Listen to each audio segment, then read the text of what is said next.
Magandang tanghali mga kababayan, mga kaibigan, magandang tanghali sa inyo lahat. At ngayon po ay araw ng Huwebes, 21. Maraming salamat sa inyo lahat sa suporta nyo sa aking channel. Maraming salamat sa lahat po na sumusuporta sa aking channel sa mga ibang bansa at buong Pilipinas, mga kapwa natin Pilipino at mga turista. At dito po tayo ngayon sa may bahay pare, sa may ilog mga kababayan.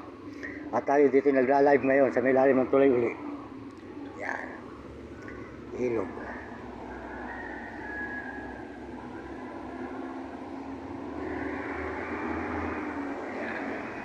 Tulay. Bahayan. Medyo mababaw po ang ilog ngayon mga kababayan.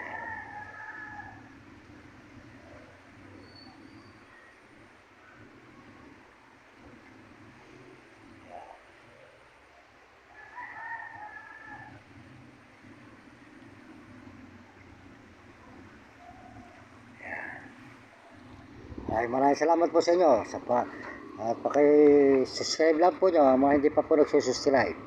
Paki-subscribe lang po ang aking channel Mario Mendoza at paki-supportahan po nyo ang channel Mario Mendoza Vlog sa YouTube. Maraming salamat po sa lahat po ng sumusuporta sa channel ko. At ang mga nagme-message po, pasensya na kayo sa lahat nagme-message at kayo po ay hindi ko nare-replyan. Humihingi po ako ng pamanhin sa lahat po nagme-message sa akin. Pasensya na kayo, alam po ninyo medyo mahina po tayo sa message. Sana po maunawaan po nyo ako, medyo hindi po tayo nakapag-aral mga kababayan. Kaya sinayang po ng mga ibang gumawa ko ng chikas at yung aking mga ibang kamag-anak, sinayang nila. Gawa nung sila ay susuportahan ko naman pag ako'y pinagpala. Eh, meron na po palang nagpapadala hindi po sinasabi sa akin. Kaya po sinayang po nila kaya po pagdating po pala sa pera, nawawala po ang pagkakamag-anak mga kababayan. Kaya mga kababayan sa buong mundo, ang Diyos po ay marunong. Ngayon po, sa isang linggo po siguro, lalapitan natin si Idol TikTok para malaan po natin at pagpapaturo po tayo sa kanya kung paano ang dapat natin gawin mga kababayan. Si Idol TikTok po ay mabait pong tao. Yun po ang taong matulungin si Idol TikTok. Kaya mga kababayan sa buong mundo, suportahan nyo ang channel niya ni Idol TikTok. Mabait po yan, matulungin. Lahat po ng tao sa Pampanga, tinutulungan niya. Ayan. Ayan. Ayan.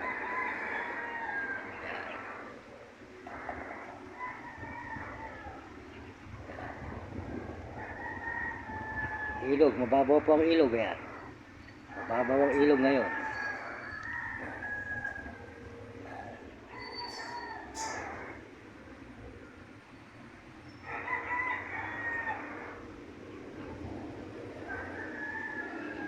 Salamat po sa inyo. Kaya po ang Panginoon Diyos marunong po. Binibigyan tayo ng lakas kahit tainita, nakakapaglakad tayo. Sa haba po ng lakad natin kaninang umaga alas 5, nakarating tayo rito sa may bahay pare. Ayan, mahaba po, bukiran po yun, mahaba ang bypass. Highway po na mahaba dinaanan natin na yun. At may ilang bahay na tinulungan natin. At nakakain naman po sila kahit tinapay lang. Tayo po ay masaya sa pagtulong mga kababayan. Kaya tuloy-tuloy po tayo sa ating pagtulong. Pag mayroon pong nagpaabot sa atin ng mga tinapay at yung timbarya, itutulong po natin, binibigay rin po naman natin sa kapwa natin nangangailangan po ng tulong, mga pinukulang po sa pagkain mga kababayan. Sila po ay mahirap lang sa gitna po ng bukiran. Sila po ay nakikitira lang sa may gilid ng karsada. Wala po sila sariling mga lupa. Kaya po mga kubo ang bahay, sila po ay nakikitira lang sa gobyerno. Ayun. Sa gobyerno po yon, yung highway. Kaya salamat po at bigyan po kayo mga kababayan. Bigyan kayo ng malulusog na mga katawan. Ang mga kababayan sa buong mundo at mga ibang bansa. Ayan. Kaya pakasuportahan nyo ang channel ni Idol TikTok. At saka po si Kuya Bal Santos Matobal. Ayan, mabait po yan si Kuya Bal Santos. Matulungin din po yan. Saka yung kanya anak na si Papa Rab at Kuya Julay, at kasama ni Kuya Julay, Bong Behero, Ate Edna Vlog, at saka po si Kabisnis at si Kapeso, yung Sniper, at saka po si Kabili. Yan, mabait din po yan si Kabili. Yan. Yan. Kaya po maraming salamat. At saka po, pag po ako pinagpala ng Panginoon, uunahin ko pong tutulungan ang aking magulang at siya po ay tutiyahango ko sa kahirapan. Pag po ako pinagpala, bibigyan ko po siya ng magandang buhay hanggang siya po ay nabubuhay sa babaw ng lupa pag ako po ay pinagpala ng Panginoon. Kaya ako po ay lagi tumatawag sa Diyos na ako'y pagpalain sa pagbibidyo kong ito at makahango ko po ang aking magulang at saka po mga kapatid ko. Wala pong hirap din po sa buhay. At saka po yung aking dalawang anak. Yan. Kababayan. Saka po mga ibang tao sa lansangan nangangailangan ng tulong at saka po yung aking tsahing na sinampiling na kasi sa kululang tsahing nakakaawa rin po at mahirap po sa buhay. Kaya salamat po kung ako po'y pagpapalain sa pagbibidyo kong ito. Marami po akong matutulungan tao.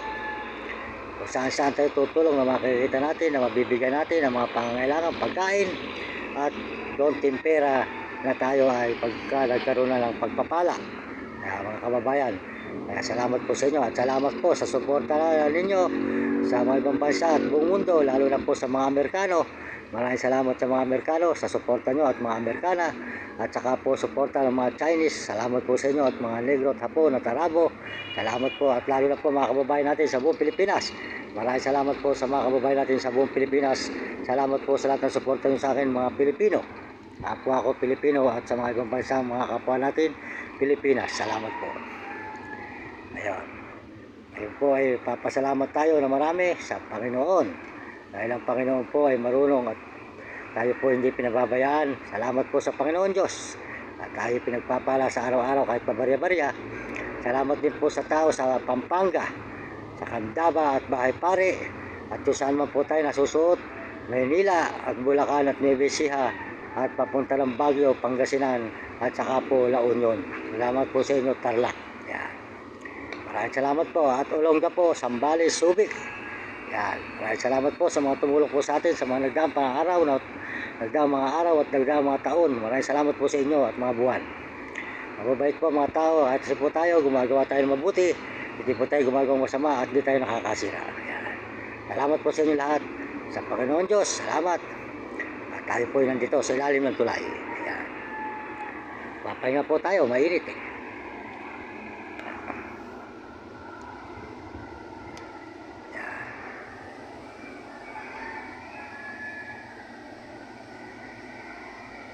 Mababaw po ang ilog, yan, mababaw ang ilog.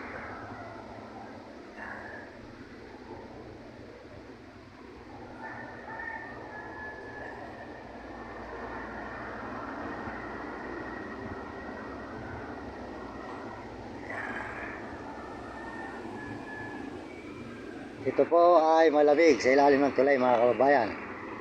Yan, kaya yung dalawang aso naman po natin nandun sa taas. May puno naman po ng mangga, malamig.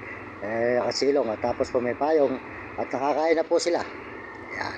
Kaya kayo mga kabataan, mag-aral na mabuti. Masasabi ko sa inyo, magsumikap kayo, mag-aral at makatapos. Sumunod kayo sa inyong mga magulang. Huwag kayo magiging pasaway at sumunod kayo sa inyong guro para maganda ang inyong matutunan sa buhay nang noon hindi kayo makatikim ng hirap. Tingnan nyo, ang tulong nyo akong tularan. Tingnan mo, hindi nakapag-aral, hindi ako nakatapos. Mahirap pang hindi nakapag-aral. Kaya kayo mga kabataan sa buong mundo at mga ibang bansa, mag-aral kayo mabuti. Paalala po sa may mga alagang aso, mahalin nyo ang inyong hayop, huwag nyong gugutumin, sapagkat ang aso babantayan kayo, hindi kayo iwanan. Kaysa mag-alaga kayo ng tao, hukupin ninyo, bibihisan ninyo, papakainin ninyo, tapos kayo nanakaw at iiwanan. Mag-alaga na lang kayo ng aso, mas maganda pa at babantayan pa kayo kahit kayo natutulog. Maraming salamat po at hanggang dito na lang po si Mang Mario Mendoza, nagpapaalam na muli sa may ilalim ng tulay dito sa may Bahay Pare. Malamig po dito at namamahinga tayo. Yan.